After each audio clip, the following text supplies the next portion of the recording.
বায়ান্নর ভাষা শহীদদের পরিবারকে পরিপূর্ণ সম্মান দিতে ব্যর্থ হয়েছে রাষ্ট্র। ভাষা সৈনিকদের নিয়ে রাজনীতি করা হলেও তাদের পরিবারকে মূল্যায়ন করা হয়নি। বিগত দিনে যারা ক্ষমতায় ছিল এই দায় তাদের বলে উল্লেখ করে মন্তব্য করেছেন জামায়াতে ইসলামীর আমির ডাক্তার শফিকুর রহমান।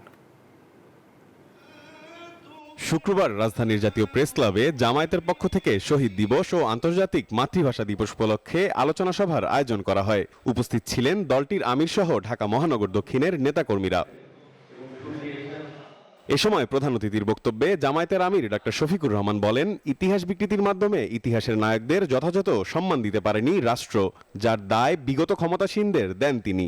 একটি সরকার 15.5 বছর এই জাতিকে বড় জ্বালাতন করেছে। আফসোস, ইতিহাসের নায়কদেরকে সম্মান দিতে পারি না, উল্টা আমরা ইতিহাস বিকৃত করি।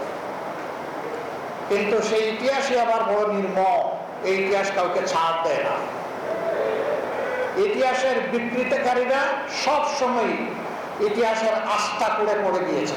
এ সময় তিনি আরো বলেন, ভাষা আন্দোলনে তমুদ্দিন মজলিস, অধ্যাপক গোলাম আজম সহ সংশ্লিষ্ট সকলের অবদান সরকারিভাবে সামনে আনার উদ্যোগ গ্রহণ করতে হবে।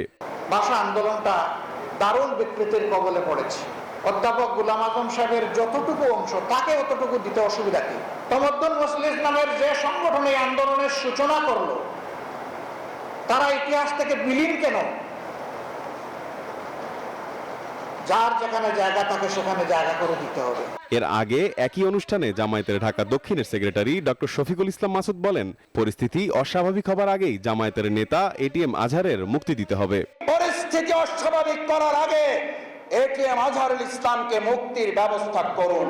যদি আগামী 25 তারিখে আদালত প্রাঙ্গণে তিনি উপস্থিত হন, আমরা বর্তমান সরকারকে খুব স্পষ্ট করে বলছি, আমিরের জামাত ওখানে যাওয়ার আগে গোটা বাংলাদেশ থেকে কয়েক কোটি মানুষ এসে আমিরের জামাতের সামনে দাঁড়িয়ে।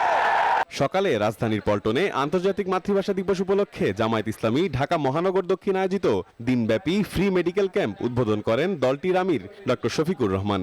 বলেন, ফ্যাসিবাদের মৃত্যু অনিবার্য, তারা যতই ফিরে আসার চেষ্টা করুক প্রতিষ্ঠিত হতে পারবে না। ঋষাদ অর্ণব, নিউজ 24, ঢাকা।